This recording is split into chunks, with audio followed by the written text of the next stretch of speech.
ठीक है, so this is chapter number 6 and this his lines and angles. ये आपके पास एक चैप्टर है बहुत ही मजेदार, और ये चैप्टर, हाँ ये चैप्टर जो है ये आपके ट्राइंगल्स, क्वाड्रिलेटरल और सर्कल्स, इसमें काफी मदद करेगा। जिस बच्चे को लाइंस एंड एंगल्स आएगा उसी बच्चे को ट्राइंगल्स चैप्टर समझ में आएगा। जिसको लाइंस एंड एंगल्स नहीं आता उसको ट्राइंगल बिल्कुल समझ में नहीं आएगा। हाँ जी, तो लाइंस एंड एंगल्स हम लोग पढ़ रहे हैं, तो लाइन के बारे में पढ़ लेते हैं। लाइन में हमने इस तरीके से पढ़ा था कि ये आपके पास स्टार्टिंग पॉइंट होता है और ये क्या होता है, और आप इसे दो अल्फाबेटों से दिखाते हैं ए बी करके। आप कहीं ना कहीं इसे बी ए के इक्वल भी लिख सकते हैं, मतलब आप ए बी को कहीं ना कहीं किसके इक्वल बोल सकते हैं, बी ए के। रीजन बहुत ही क्लियर है, ए बी बोलने से ये पता चलता है कि ये स्टार्टिंग पॉइंट है और ये एंडिंग पॉइंट, और बी ए बोलने से ये पता चलता है कि ये स्टार्टिंग पॉइंट है और ये एंडिंग पॉइंट। अब अगर आप ए बी को बी ए के इक्वल बोलते हैं, क्योंकि अगर आपके आने से पहले ही अगर कोई लाइन बन गई, अब अगर मैं, अब आप बताइए कौन सा पॉइंट पहले बना था, कौन सा पॉइंट सेकंड बाद में बना था।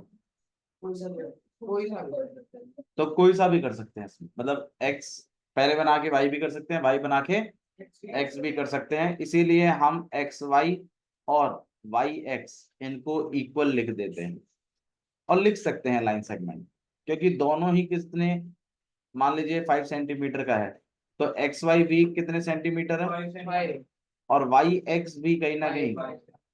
तो जब ये दोनों 5 सेंटीमीटर ही इक्वल हैं, तो ऑब्वियस सी बात है आप एक्स वाई को किसके इक्वल लिख सकते हैं, वाई एक्स से। मैं आपको बस इतना बताना चाहता हूं कि अगर कोई लाइन सेगमेंट आपके सामने लिखा हुआ है, तो आप उस लाइन सेगमेंट को ए भी लिख सकते हो और या फिर बी ए भी लिख सकते हैं। इसमें कोई घबराने की बात नहीं है, उलट के भी लिख सकते। समझ में आ गया? ठीक है, तो अगर आपके पास ए बी लिखा हुआ है तो आप उसको बी ए के इक्वल भी लिख सकते हैं, कोई प्रॉब्लम नहीं है। ठीक है, this is a line segment. Line segment क्या होता है, जिसका स्टार्टिंग पॉइंट भी हो और इसका एंडिंग पॉइंट भी हो। जिनका स्टार्टिंग एंडिंग पॉइंट नहीं होते हैं उसे लाइन कहते हैं। लाइन में एरोज का यूज करते हैं। ये एरो अपने आप में ये इंडिकेट करता है कि ये लाइन इधर भी बढ़ सकती है और इस साइड भी बढ़ सकती है। तो इसलिए यहाँ पे फुल स्टॉप नहीं लगाते, बल्कि ऐसे कट लगा देते हैं और इसको नाम दे देते हैं। हाँ, और यहाँ पर ए बी ऐसे लिख देते हैं। ठीक है, और ऐसे भी एरो लगा सकते हैं अगर आप चाहें तो। ये इनके थोड़े तरीके हैं रिप्रेजेंटेशन के, वरना लाइन ए बी भी बोल सकते हैं, आपकी चॉइस है। ठीक है, तो लाइन सेगमेंट में स्टार्टिंग पॉइंट और एंडिंग पॉइंट होते हैं। लाइन में ना कोई स्टार्टिंग पॉइंट होता है ना कोई, जतिन ध्यान नहीं है। और ए बी अगर ये मतलब स्टार्टिंग और एंडिंग पॉइंट है, तो ऑब्वियसली बात है इसकी लेंथ फिक्स होगी और इसकी लेंथ फिक्स नहीं होगी, क्योंकि ये बोथ डायरेक्शंस में बढ़ सकता है और भी। तो जब चीज एक्सटेंड हो सकती है तो ऑब्वियसली बात है इसका मतलब वो फिक्स लेंथ की नहीं। ठीक है, अच्छा जी, यहाँ तक होने के बाद फिर हम लोग एंगल्स पे बात कर रहे थे, ये एंगल्स क्या होते हैं और किस तरीके से हम इनको लिखते हैं। तो मैंने आपको बताया था एंगल जो है वो दो रेज का जब एक ही स्टार्टिंग पॉइंट होता है, उनके बीच में बनता है, तो उनके बीच में एंगल क्रिएट होता है। जैसे मान लीजिए ए सी क्या है, एक रे है, और ए बी भी क्या है, एक रे है। इन दोनों रेज का जो स्टार्टिंग पॉइंट है वो कैसा है, सेम है, ए। तो इन दोनों के बीच में एंगल क्रिएट हो सकता है।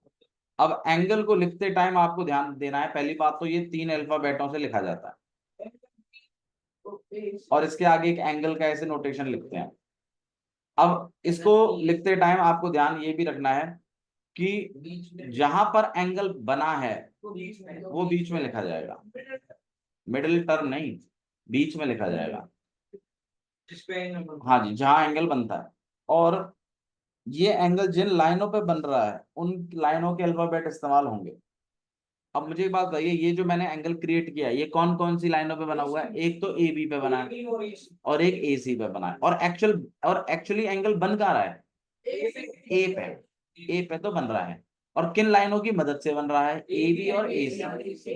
तो आपको क्या करना है, किसी एक जगह से शुरू कर देना है, इसको बीच में लिखना है और यहाँ पर खत्म करना। मतलब आप इसको लिख सकते हो एंगल बी ए सी, या फिर हम इसको इधर से भी शुरू कर सकते थे, फिर हम इसको ये भी लिख सकते हैं कि एंगल सी, ये दोनों ही नाम इसी एंगल को रिप्रेजेंट कर रहे हैं। तो कहीं ना कहीं एंगल बी ए सी और एंगल सी ए बी दोनों एक ही बात है, अलग अलग बात नहीं। आया समझ में? ठीक है। अच्छा जी, थोड़ा सा और इस चीज पर गौर करते हैं। जैसे मान लीजिए इधर हो गया एक लाइन, इधर हो गई एक लाइन, ऐसे हो गई, एक ऐसे हो गया, यहाँ पर ए है, यहाँ बी है, यहाँ सी है, ये डी है और ये ई है, और ये बीचों बीच ओ है। अब ये जो एंगल मैंने बनाया है, अब आप बताइए ये किन किन लाइनों पे बन रहा है। पीयूष हाथ में खड़ा करो, मैं अपने आप पूछूंगा। मैंने एंगल नहीं पूछा, मैंने आपसे जो पूछ रहा हूँ वो बताओ, ये किन किन लाइनों पे बन रहा है। ईओ पे बन रहा है, एओ पे नहीं बन रहा है, उसके ऊपर से निकल गया वो। जैसे आपके यहाँ पे पलवल में फ्लाईओवर बनते हैं, जैसे वहां से बना एक फ्लाईओवर जो पूरे पलवल को पार करते हुए निकल गया। अब उसके नीचे से जितने भी अंडरपास जा रहे हैं, क्या वो उस पुल पे है? नहीं, वो तो उसके नीचे से निकल गया ना। तो इसी तरीके से इसको इसको आप एक पुल, यार तो चुप हो जा यार, पिटेगा मेरे पे। मैंने तो नहीं बोला, इसने ही बोला सबसे मैं देख रहा था इसकी साइड।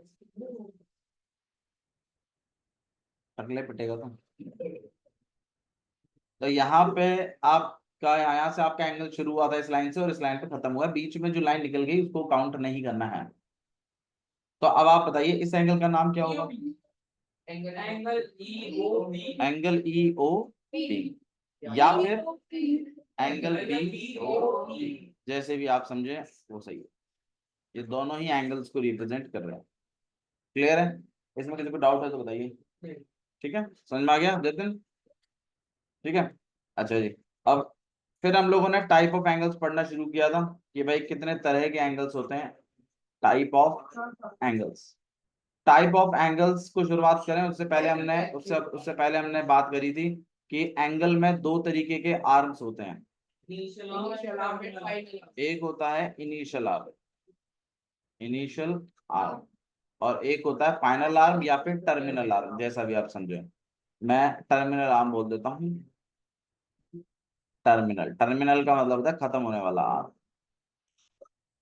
तो अगर अब ये जो इनिशियल आर्म है ये तो फिक्स रहेगा, और ये जो फाइनल आर्म है या टर्मिनल आर्म है ये मूव करेगा। अब अगर ये टर्मिनल आर्म इसी इनिशियल आर्म के ऊपर आ जाए ऐसे, जीरो तो ये बिल्कुल कोई डिग्री मेंटेन नहीं करेंगे और 0 डिग्री आपका होगा। इन टर्मिनल आर्म अब मतलब घूमेगा, मैं ये कह रहा हूँ इनिशियल आर्म तो फिक्स हो गई। जैसे जैसे जैसे घड़ी में होता है, याद करो घड़ी में जैसे इस तरीके से रहता है, तो यहाँ 12, यहाँ 1, यहाँ 2, यहाँ 3, 4, 5, 6, ठीक है, 7, 8, 9 और 10, 11 और 12। अच्छा घड़ी में क्या होता है, जो छोटी वाली सुई यहाँ रहती है, तो जो बड़ी वाली सुई होती है वो पूरा घूम के आती है, आती है ना पूरा घूम के, और फिर ये छोटी वाली सुई कहाँ चली जाती है, 4 पे। ऐसे ही तो होता है क्लॉक में। तो बिल्कुल ऐसा ही है, इनिशियल आर्म फिक्स है, टर्मिनल आर्म अपनी अलग अलग पोजीशंस रखेगा, और डिपेंडिंग अपॉन दैट अलग अलग टाइप ऑफ एंगल्स बनेंगे। आया समझ में? ठीक है, तो इनिशियल आर्म आपका फिक्स रहेगा और टर्मिनल आर्म उसी हिसाब से चेंज होते रहेंगे। ठीक है, तो इनिशियल आर्म मैंने यही रखा है और टर्मिनल आर्म भी इसी के ऊपर रख दिया। तो अब आप बताइए कितना एंगल है इनके बीच में? 0 डिग्री है, तो इसको हम बोलेंगे 0 एंगल। क्या बोलेंगे उसको? और जो वो वापस पूरा टर्न लगा के आ जाता है, बनाएंगे, चिंता मत करो। तो टाइप ऑफ एंगल्स की मैं बात कर रहा हूँ। सबसे पहला हम टाइप ऑफ एंगल उठा रहे हैं 0 एंगल। 0 एंगल में क्या होता है, कितना डिग्री होता है एंगल? 0 डिग्री। ठीक है, तो इस एंगल में जो आपका डिग्री होता है वो किसके इक्वल होता है? 0 डिग्री के। और जो डायग्राम होता है वो लगभग कुछ इस तरीके का ही आपको देखने को मिलेगा। इनिशियल आर्म भी इधर ही है और फाइनल आर्म भी इसी के ऊपर है। ठीक है, ये आपका सबसे पहला टाइप ऑफ एंगल है। दूसरा टाइप ऑफ एंगल जो है वो है एक्यूट एंगल। अब एक्यूट एंगल क्या होता है? वो डिग्री, हाँ जी, degree greater than zero, zero से तो बड़ी होती है, but less than 90 degree, but less than 90 degree, but 90 से छोटी होती है। मतलब आपका जो डिग्री है वो जीरो से तो बड़ा है लेकिन 90 से छोटा है। और एक्यूट एंगल में इनिशियल आर्म अगर इधर है तो फाइनल आर्म भी इसी की तरफ होती है। इस तरफ से आओ, इस साइड से आओ, इस साइड से, इस साइड से। ठीक है, तो ये आपका इनिशियल आर्म और फाइनल आर्म दोनों ही क्या होते हैं? इधर ध्यान दीजिए आप लोग। ठीक है, सेम ही डायरेक्शन में होते हैं और आपका डिग्री जो होता है वो छोटा होता है। ठीक है, डिग्री की वैल्यू एक्यूट एंगल्स में कितनी होती है? जीरो से लेकर 90 के बीच में होती है। किसमें? और आपका जो फाइनल आर्म होता है वही इनिशियल आर्म की तरफ ही होता है। नेक्स्ट है आपके पास राइट एंगल। राइट एंगल में क्या होता है भाई? ठीक है, आपका जो डिग्री होता है वो बिल्कुल इक्वल होता है किसके? 90 डिग्री का। और बनावट अगर हम देखें तो कुछ इस तरीके के, इनिशियल आर्म अगर इधर है तो फाइनल आर्म बिल्कुल सीधा इस तरीके से, और इस तरीके का सिंबल भी बनाते हैं 90 में। ठीक है, नेक्स्ट राइट एंगल के बाद और कौन सा टाइप ऑफ एंगल है? ऑब्ट्यूज है। क्या है था आपके पास? ऑब्ट्यूज। बंद करो लक्ष्य उसको, गेट को अच्छे से,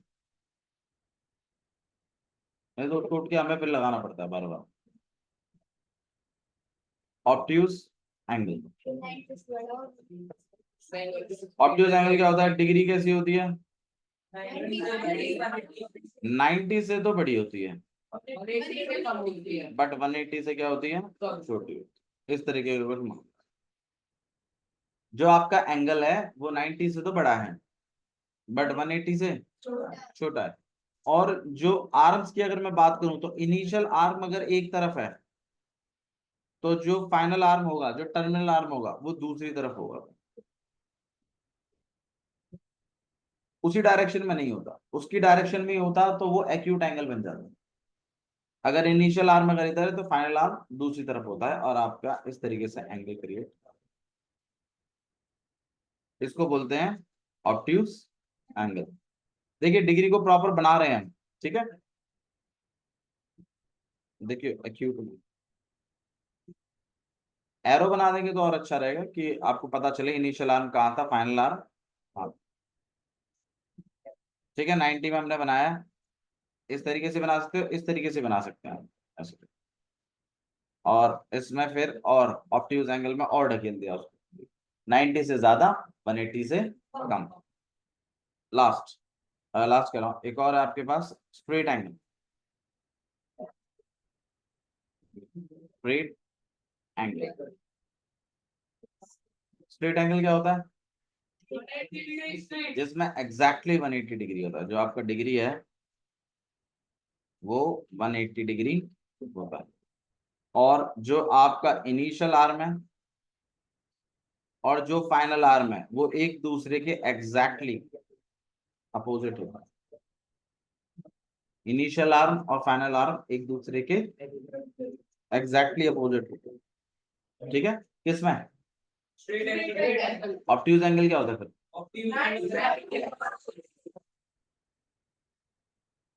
और एक्यूट एंगल क्या होता है?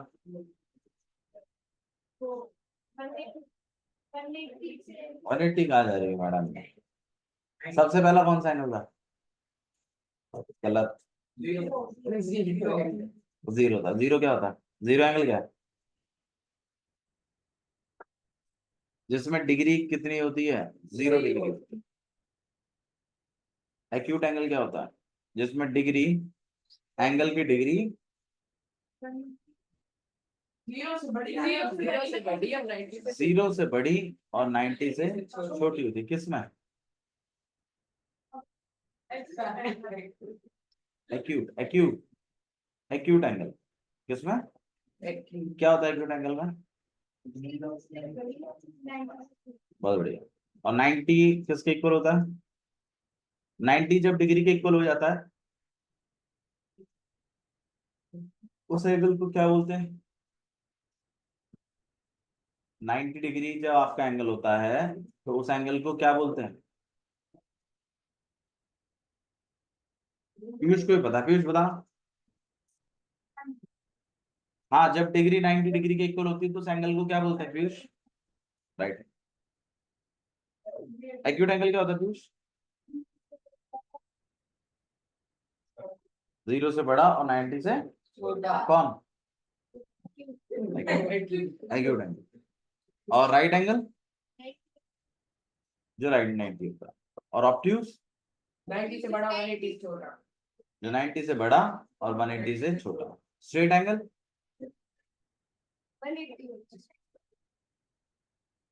जिसमें आपके पास डिग्री किसके इक्वल होती है? 180 degree. Next next type of angle पे जा रहे हैं हम लोग। नेक्स्ट टाइप ऑफ एंगल है आपके पास, एनी गेस? जतन बताओ, इसके बाद स्ट्रेट एंगल के बाद कौन सा एंगल आता है? Complete angle. गलत भैया सप्लीमेंट्री। सप्लीमेंट्री कॉम्प्लीमेंट्री नहीं, वो नहीं पढ़ा। बताओ भाई देवन, नहीं लिखा उसमें मत ढूंढो। ये मैं आता हूँ रिफ्लेक्स एंगल। नहीं, रिफ्लेक्स एंगल, रिफ्लेक्स 180 से बड़ा 380 से छोटा। 360 सॉरी। जो एंगल, एक मिनट, जो एंगल 180 से तो बड़ा हो लेकिन 360 से छोटा हो। प्लीज प्लीज सुनो, 180 से बड़ा हो और 360 से छोटा हो, ऐसे एंगल को रिफ्लेक्स एंगल कहते हैं। ठीक है, ये दिखने में कुछ इस तरह की,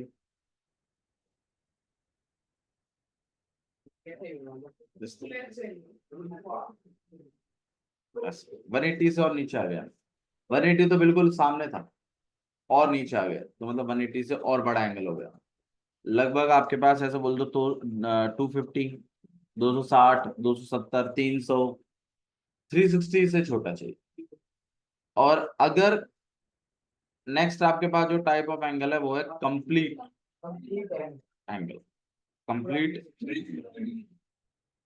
जिसमें आपका डिग्री जो है वो इक्वल हो जाता है 360 के, और आपका जो इनिशियल आर्म और जो फाइनल आर्म वो आपस में कोइंसाइड कर जाते हैं, लेकिन आपका एंगल पूरा कंप्लीट होता है और इसे कहते हैं 360।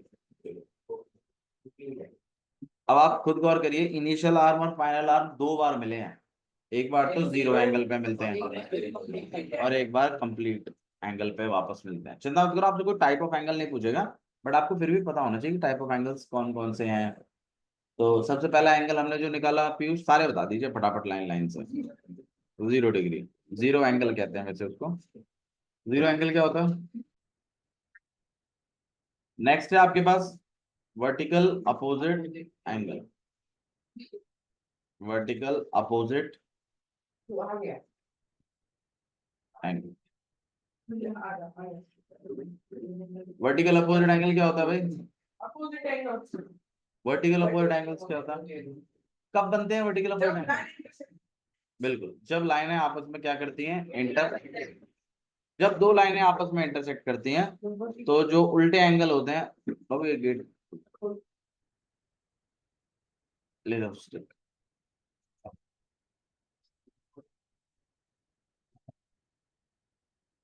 हाँ भाई, तो जैसे मान लीजिए ये आपके पास एक लाइन है और यहाँ पर एक और लाइन है, ये ए है, यहाँ पे बी है, और ये सी है, और ये डी है, और ये बीचों बीच है O। तो वर्टिकल अपोजिट एंगल जैसे हम वी ओ ए बी कहते हैं शॉर्ट फॉर्म में, पहली बात, ये कब बनते हैं आपको पता होनी चाहिए, जब कभी दो लाइनें क्रॉस करेंगे, एक दूसरे को कट करेंगे, इंटरसेक्ट करेंगे, ये हमेशा वर्टिकल अपोजिट एंगल्स बनाती हैं। ठीक है, यहाँ पे टोटल 4 एंगल बनते हैं, एक इस तरीके से, एक इधर और एक इधर। तो एंगल 1, एंगल 2, एंगल 3। और ये जो एंगल्स हैं, इसमें 1 और 3 एक दूसरे के वर्टिकल अपोजिट एंगल्स हैं। वर्टिकल अपोजिट एंगल्स हमेशा इक्वल होते हैं। क्या होते हैं? हमेशा इक्वल।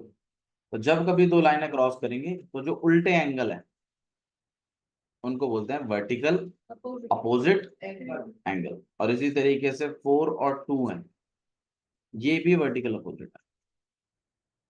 ये बातें याद रखना। 1 किसके? 3 के। 2 किसके? 4 के। अब थोड़ा सा हमें यहाँ पे गौर करना है, क्योंकि अब यहाँ पे हम थोड़ा सा कंफ्यूजन क्रिएट करेंगे। देखो भाई, अब थोड़ा सा, अब एक चीज गौर करिए, जैसे मान लीजिए ये 1 है, एंगल है, ठीक है, और इसका वर्टिकल अपोजिट कौन है? 2। अब आप थोड़ा सा गौर करिए, 1 जिन लाइनों पे बन रहा है, 1 किस लाइन पे बन रहा है? एक तो AO लाइन पे बन रहा है और एक OD लाइन पे। और जो इसका वर्टिकल अपोजिट है वो AO की एक्सटेंशन पे बन रहा है। गौर करिए, AO ये है और इसका एक्सटेंशन इधर है, OB। तो कहीं ना कहीं जो वर्टिकल अपोजिट एंगल्स होते हैं वो उसी लाइन की एक्सटेंशन पे बनते हैं, दूसरी तरफ अपोजिट साइड में। इसी तरीके से 1 एक और लाइन की मदद से और बन रहा है, कौन सी? OD। तो आप खुद गौर करिए, एंगल 3 जो है OD की एक्सटेंशन पे ही टिका हुआ है, OC। तो इसका मतलब भैया वर्टिकल अपोजिट एंगल उन्हीं लाइनों पे टिके होते हैं, बस उल्टी साइड होते हैं। बिल्कुल। अब आपको ये ध्यान रखना है, आपको वो लाइन को ट्रेस करना है उल्टी साइड में भी। ठीक है, देखिए जैसे मैं यहाँ पे कुछ एंगल्स क्रिएट करता हूँ। ठीक है,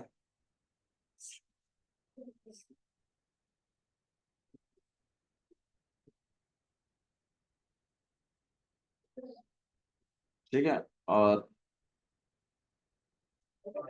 यहाँ A है, यहाँ B है, यहाँ C है, ये D है, और ये E है, और ये बीचों बीच O है। अब आप मुझे बताइए, OA का मैं वर्टिकल अपोजिट एंगल AOB का कौन होगा? COD। अच्छा, इस वाले एंगल का बताइए, AOE का। AOE का, भाई देखो AO का तो एक्सटेंशन है पल्ली तरफ, OC, लेकिन OE का एक्सटेंशन नहीं है पल्ली तरफ। अब आपको ये चीज सीखने को मिली कि हर एंगल का वर्टिकल अपोजिट होगा, ऐसा कोई जरूरी नहीं है। हर एंगल का वर्टिकल कभी कभी नहीं भी होता है। फॉर एग्जाम्पल, मान लीजिए अगर कोई एंगल है, वो जिन लाइनों पे बन रहा है उसके पीछे की साइड, पल्ली तरफ, दूसरी तरफ, मान लो उन्हीं लाइनों की एक्सटेंशन ना हो, तो जब उन लाइनों की एक्सटेंशन नहीं होती तो फिर मतलब फिर वर्टिकल अपोजिट एंगल उस एंगल का नहीं है। तो देखिए, जैसे इस वाले एंगल में जो हमने AOE एंगल लिया है, AO का तो एक्सटेंशन है दूसरी तरफ, OC नाम का, लेकिन क्या OE का एक्सटेंशन है? आंसर है नहीं। अगर होता तो शायद इसका भी वर्टिकल अपोजिट होता। आया समझ में? तो ऐसा कोई जरूरी नहीं है कि उसका वर्टिकल अपोजिट, मतलब हर किसी एंगल का वर्टिकल अपोजिट होगा। बहुत बच्चे ऐसे सोचते हैं हर किसी एंगल का होता है, तो जब मैं उनसे AOE का पूछता हूँ तो वो मुझे BOC बता देते हैं। जबकि आप खुद सोचिए ना, हो सकता है क्या इस एंगल का वर्टिकल अपोजिट BOC हो सकता है? पीयूष, नहीं, नहीं हो सकता। रीजन बड़ा क्लियर है, AO का एक्सटेंशन तो OC है, लेकिन OE का एक्सटेंशन OB थोड़ी है। क्लियर है? तो वर्टिकल अपोजिट एंगल्स, पहली बात, दो लाइनों के इंटरसेक्शन से बनते हैं। दूसरा, वो जिन लाइनों पे बन रहे हैं वर्टिकल अपोजिट एंगल, उन्हीं लाइनों की एक्सटेंशन पे अपोजिट साइड में होता है। तीसरा, वर्टिकल अपोजिट एंगल्स हमेशा कैसे होते हैं? इक्वल होते हैं। ठीक है, नेक्स्ट हम लोग पढ़ रहे हैं linear pair. Krishna, linear pair क्या होते हैं? लीनियर पेयर जो एक ही लाइन में बनते हैं और वो दो एंगल होते हैं। बिल्कुल, एक स्ट्रेट लाइन पर दो एंगल्स का सम हमेशा 180 होता है। अगर कोई एक स्ट्रेट लाइन है, अगर आपने उसके ऊपर एक और लाइन लाके दो एंगल क्रिएट कर दिए, तो उन दोनों एंगलों का सम हमेशा कितना होगा? 180। ठीक है, तो लीनियर पेयर कहता है कि on a straight line, on a straight line, on a straight line, sum of two angles, sum of two angles is 180 degree. ये है समझने की बात। ये कहता है आपका कौन? Linear pair. लीनियर पेयर क्या कहता है पीयूष? 180 डिग्री होता है। On a straight line sum of two angles is always 180 degree. This is what we call linear pair. ठीक है, आया समझ में? ठीक है, तो जब दो लाइनें क्रॉस करती हैं तो भी आपको वर्टिकल अपोजिट एंगल तो देखने को मिलेंगे ही, लेकिन लीनियर पेयर भी देखने को मिलेगा। Angle 2 plus angle 3। अब आप खुद बताइए 1 और 2 क्या लीनियर पेयर है? बिकॉज क्योंकि ये इस वाली लाइन पे बन रहे हैं, एओबी लाइन है और ये दो एंगल्स हैं। इसी तरीके से 2 और 3 भी कहीं ना कहीं आपस में क्या रिलेशन रखते हैं? Linear pair. अच्छा, लीनियर पेयर क्या आपस में इक्वल होते हैं? नहीं, आंसर है नहीं, इनका सम 180 हो। अच्छा, वर्टिकल अपोजिट एंगल्स का सम भी 180 होता है क्या? नहीं, वो इक्वल। अब आपको ध्यान रखना कौन सा तो इक्वल होता है और कौन सा 180, मतलब कौन सा तो ये वाली इक्वेशन बनाएगा, angle 1 equal to angle 3 equal वाली डायरेक्टली, और कौन जो है वो प्लस करके 180 वाली इक्वेशन बनाएगा। ये आपको ध्यान रखना है, कौन ये बनाएगा कौन ये बनाएगा। ध्यान रखिएगा, ये भी बहुत इंपॉर्टेंट बात है। और जो सीधी लाइन है उसको क्या कहते हैं? मतलब एक सीधी लाइन अगर आपके पास आ रही है, अगर दो एंगल होते तो उनका सम 180 होता, उसका रीजन होता लीनियर पेयर। लेकिन अगर दो से ज्यादा एंगल है जिनका सम 180 है, जैसे मान लीजिए एंगल 1, एंगल 2, एंगल 3 और एंगल 4, भाई यार ये चारों के चारों मिलाकर भी तो एक सीधी लाइन पर ही है, तो इसका मतलब angle 1 plus angle 2 plus angle 3, और रीजन है इसका स्ट्रेट एंगल, इसे कहते हैं स्ट्रेट एंगल। स्ट्रेट एंगल और लीनियर पेयर में क्या फर्क है भाई? लीनियर पेयर में सिर्फ दो एंगल का सम होता है। चार नहीं, मोर देन 2, 3 भी हो सकते हैं, 4 भी हो सकते हैं, 5 भी हो सकते हैं। सीधे बने स्ट्रेट एंगल, उसको भी स्ट्रेट एंगल ही कहते हैं। हाँ, ठीक है, तो इसे कहते हैं हम स्ट्रेट एंगल्स। और अगर दो होते तो लीनियर पेयर। ठीक है, अच्छा जी, अब आप एक खुद सोचिए यार, ये कैसी लाइन है, यहाँ पर एक इस तरीके से बना दिया, ये वाला एंगल जो है ये 150 है, ये वाला कैसे निकालोगे? कैसे निकालोगे वो बताओ? लीनियर पेयर से। कि हम ऐसे इक्वेशन बना देंगे बाय लीनियर पेयर, और फिर हम कह देंगे एंगल 1 तो कितना है? 150। अब याद करो मैंने आपको अभी थोड़ी देर पहले समझाया था, थोड़ी दिन कल ही समझाया था कि अगर एक इक्वेशन में एक वेरिएबल मिसिंग हो तो निकाला जा सकता है। तो इस केस में कौन मिसिंग है? 180 को भेज देंगे हम। तो यहाँ 1, तो एंगल 2 इक्वल टू कितना हो जाएगा आपके पास? 30। आया समझ में? ठीक है, तो इस तरीके से आपको काम करना है। तो नेक्स्ट देखिए, स्ट्रेट एंगल होने के बाद और क्या? स्ट्रेट एंगल वाला क्वेश्चन कैसा होगा? देखो ऐसा होगा स्ट्रेट एंगल वाला, ये वाला एंगल x है, ये वाला 2x है, ये वाला फिर x है, और कितने हो गए? 3 और 4, 4 हो गए, और ये वाला भी x। अब आप ये बताओ, इन सारे एंगलों, ये सारे एंगल निकालने के लिए, एक मिनट, ये सारे एंगल निकालने के लिए मुझे पहले किसकी वैल्यू निकालनी पड़ेगी? x की। अब मेरी कोशिश ये रहेगी किसी तरीके से ये x जो है ना, ये किसी इक्वेशन में फंस जाए। तो स्ट्रेट एंगल आपको इक्वेशन तो बना के दे रही है भाई, एक लाइन पे 4 एंगल बन रहे हैं, तो चारों का सम मिलाकर कितना होगा?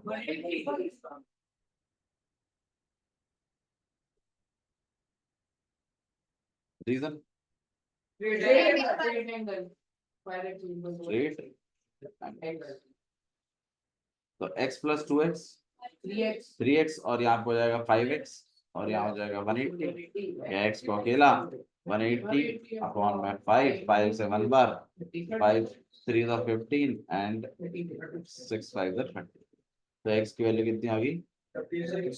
अब इस 36 को आउट आकर अगर मैं इन सारे इक्वेशन में डाल दूं तो ये सारी इक्वेशन प्रॉपर, ये सारी वैल्यूज प्रॉपर निकल जाए। आया समझ? ठीक है, इसके बाद और कौन से टाइप ऑफ एंगल सिखाया था? और शिकायत था ना कोलिनियर alternatives वो तो वो तो पैरेलल लाइन है और कुछ नहीं बस। बस कोलिनियर चलो लाओ भाई शुरू करते हैं। फिर एक्सरसाइज हमारी है पहली, कौन सी है? 6.1 लाइव, फटाफट निपटा लेते हैं। पीयूष, एक आपके पास लाइन है ए बी और एक है सी डी इंटरसेक्ट एट ओ, तो एक लाइन ए बी है और एक सी डी है, और ये दोनों की दोनों लाइनें जो है वो ओ पर इंटरसेक्ट कर रही हैं, ऐसा बोला गया क्वेश्चन में। ठीक है, यहाँ पर एक डायग्राम शायद दिया हुआ है, डायग्राम हमने थोड़ा सा वियर्ड बना लिया है। पीयूष, तो रहने दे दो। यहाँ पर एक ए है, ये बी है, और एक लाइन इस तरीके से, एक सी है और ये डी है, या ओ पर इंटरसेक्ट कर रहे हैं, एक ओ ई और एक लाइन है इस तरीके से, ऐसा दिया हुआ है क्वेश्चन में। बोला गया line A B and C D intersect each other at O, A B और सी डी जो लाइन है वो कहां पर इंटरसेक्ट करती हैं? ओ पर, और ए ओ सी और बी ओ ई, ये वाला एंगल प्लस ये वाला एंगल मिलाकर 70 है, अपोजिट एंगल ऐसा क्वेश्चन कह रहा है। वर्टिकल अपोजिट कहाँ है ये? नहीं यार तू ऐसी बात मत कर यार, क्वेश्चन के हिसाब से एओसी और बीओई का प्लस कितना है? 70 ऐसा क्वेश्चन में लिखा हुआ है। तो जब कभी भी इन क्वेश्चनों को करते हैं हम हमेशा सबसे पहले गिवन लिखते हैं, गिवन है फिर जो फाइंड करना है वो लिखते हैं, और फिर सॉल्यूशन स्टार्ट करो। गिवन है एंगल ये इनका सिंटेक्स है। तो गिवन में आप उन बातों को लिखते हैं, गिवन में, अरे हाँ भैया, गिवन में उन बातों को लिखते हैं जो इंपॉर्टेंट है, जो महत्वपूर्ण है। तो इसके हिसाब से इसमें एक पार्ट तो ये इंपॉर्टेंट है कि एओसी और बीओडी का प्लस कितना है? 70। तो आप एक ये बात गिवन में लिखोगे, AOC plus angle BOE equal to कितना है? 7। एक तो ये बात है। दूसरी चीज है बीओडी का, बीओडी एंगल जो है वो 40 है, तो बीओडी इक्वल टू में कितना है? 40, ऐसा दिया हुआ है। और फाइंड करने के लिए बोला गया है एंगल बीओई, ये आपसे फाइंड आउट करने के लिए बोला गया है। और एक बोला गया है रिफ्लेक्स एंगल सीओई। ये दो चीजें आपसे पूछेंगे, क्वेश्चन मार्क आपको लगाने की जरूरत नहीं है, मैंने तो लगा दिया जस्ट ऐसे ही। ठीक है, सॉल्यूशन अगर हम स्टार्ट करें, देखो थोड़ा समझो, बीओडी 40 दिया हुआ है तो डायग्राम में जरूर बनाइएगा इसको 40। अब मुझे बताओ, ये 40 है तो एओसी भी बीओडी, बीओडी तो बनाया 40, बीओडी ही 40, तो एओसी भी कितना हो जाएगा? रीजन, तो ये 40 है तो यार ये भी कितना हो जाएगा आपके पास? Vertical opposite angle. अब ये एंगल प्लस ये एंगल मिलाकर कितना था? जिसमें ये 40 है तो ये वाला कितना हो जाएगा? 30। तो आपका एक काम तो हो ही गया, बीओई आपसे बोल रहा था निकाल, निकाल दिया। एक आपसे रिफ्लेक्स और पूछ रहा है, लेकिन किसका रिफ्लेक्स पूछ रहा है? सीओई का।